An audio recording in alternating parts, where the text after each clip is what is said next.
nutty? It's your new favorite word, by the way. They commented. Nutty. That's all I'm saying. Nutty, man. This is nutty. But I know, listen, to everybody out there listening to this, I totally get your reaction to it, because when I first heard about it, I heard about it through Steven Spielberg back in the late 90s, because I was making my first doc on UFOs, and I thought I was just naive enough to think that Steven Spielberg would give me an interview. We had a mutual friend in common, and she gets back to me and she's like, yeah, Spielberg's not going to meet with you. But since you're doing a documentary on UFOs, he wants you to know about this close encounter of the third kind. He thinks it's one of the most compelling cases in the world, and it took place at a school in Africa. And I said to myself, yeah, right. You mean to tell me that a UFO landed at a school in broad daylight and the occupants got out and interacted with the kids and the whole world doesn't know about it? No way, Jose. And I just kept on and didn't even look into it. So I get your perspective. I get the knee-jerk reaction, but I'm telling you, I have this challenge. It's called the Chicken Parmigiana Challenge. If you or anybody watches my movie and they see that scene at the end of the landing and interaction with all the kids, the archive footage and the footage of them today, and you don't believe that event happened, chicken parmesan dinner. If you're a vegetarian, I'll give you eggplant parmesan on me. Can you execute on all those dinners? That's it could be a lot of. That's how convincing it is. That's how convincing it is. But also another question along. You talk about it seeming nutty or incredible or people being blown away by it. Never before have I seen a time like right now where the government and the mainstream were also starting to embrace the conversation around this potentially being something that could be proven. What is it over the past 2 to 3 years that has changed to make government officials start to step up and say, yo, we kind of want this stuff to start getting out there too? Front page of the New York Times, December 2017. Oh, wow. That was the revelation of a secret Pentagon UFO program, ATIP, Advanced Aerospace Threat Identification Program, and they released evidence, and then they released evidence that was taken in an official capacity from the Navy, from the cockpits of these fighter jets, and then the testimonials of these highly trained fighter pilots interacting in broad daylight and pursuing an egg-shaped craft with no wings. The Tic Tac, right? The Tic Tac. Well, the Tic Tac's crazy because I was investigating a 1964 landing case in Socorro, New Mexico. It was a close encounter of the third kind, Beans reported, with a police officer. And back in 64, he described it as an egg. And I was thinking to myself, when were Tic Tacs invented? Because if it was before 64, then but after 64, he might have said Tic Tac. I don't know. But anyway, the same thing was seen in, was it 2004 off the coast of San Diego?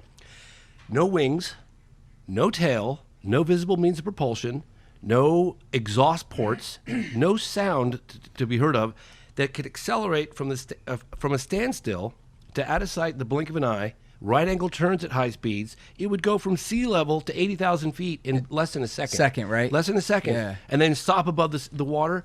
It's just impossible. We don't have that technology. So it went from what was it, like 60,000 feet? 80,000 feet yes. to 10 feet above sea level in the back up. blink of an eye. Like that.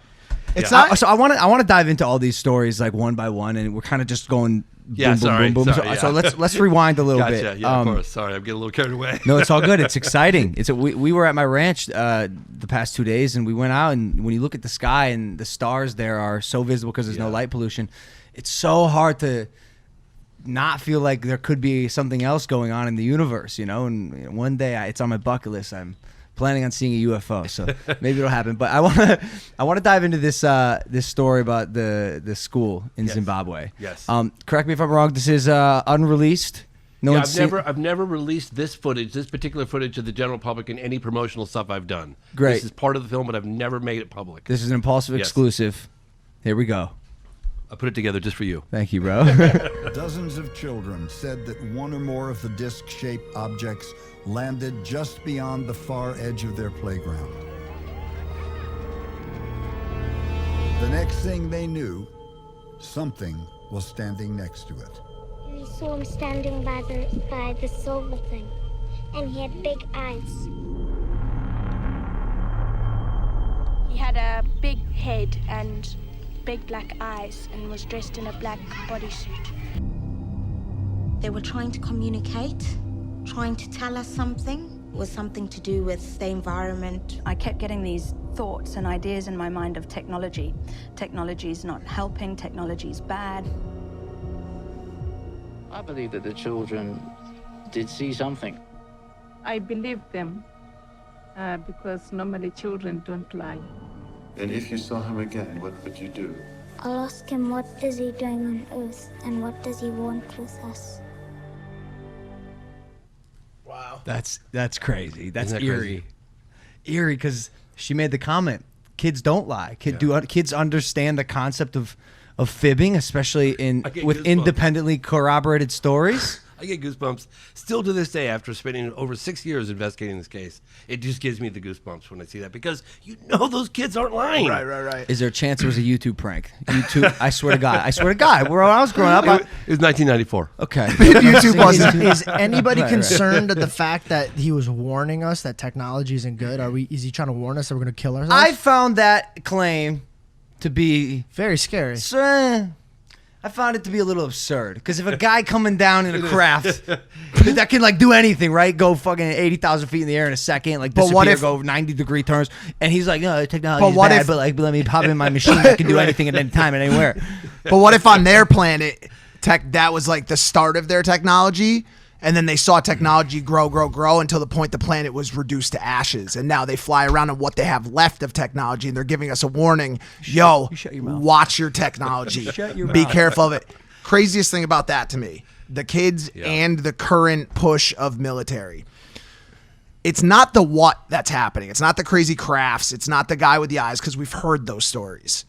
It's the who is telling the story. The kids that don't lie, the military people. In the past, stories about aliens have always been told by very high people sitting around lava lamps. One eye is slightly looking in a different direction than the other. A digital. Like now, you have highly trained naval pilots. Shout out, go Navy. Yeah. Pilots, right? Flying jets. Like these people are very smart people talking about these stories, and kids that have no reason to lie about it. So that is what's most shocking to me about the entire story. Do you agree? The amount of children, I think 66 of them went on camera for this guy, Dr. John Mack, who was a Harvard psychiatrist, and he, with the backing of Lawrence Spelman Rockefeller at the time, because he's at Harvard, and he's looking into this phenomenon, which was a lot less accepted then than it is today. And he went and brought a camera crew and documented. There were 100 witnesses, but 66 of them went on camera. And then, of course, 20 years later, they're all saying the same thing. But a quick little side note, which is kind of interesting, is that Harvard, because of his looking into the phenomenon and Close Encounters of the Third Kind, they fired him. And Lawrence Spelman Rockefeller called Harvard University, who was backing the guy at the time, and he said, "Oh, you guys like those Harvard grants that you get from the Rockefeller Institute? Yeah, those are going to be gone if he loses his job." And so they're like, "Okay, he's back on the job now." Like, so that Harvard psychiatrist that flew to Africa, yeah, he ended up getting hit by a car. He looked the wrong way, unfortunately, in London. It wasn't a big conspiracy. He just looked the wrong way. It can happen. Are you sure? Yeah.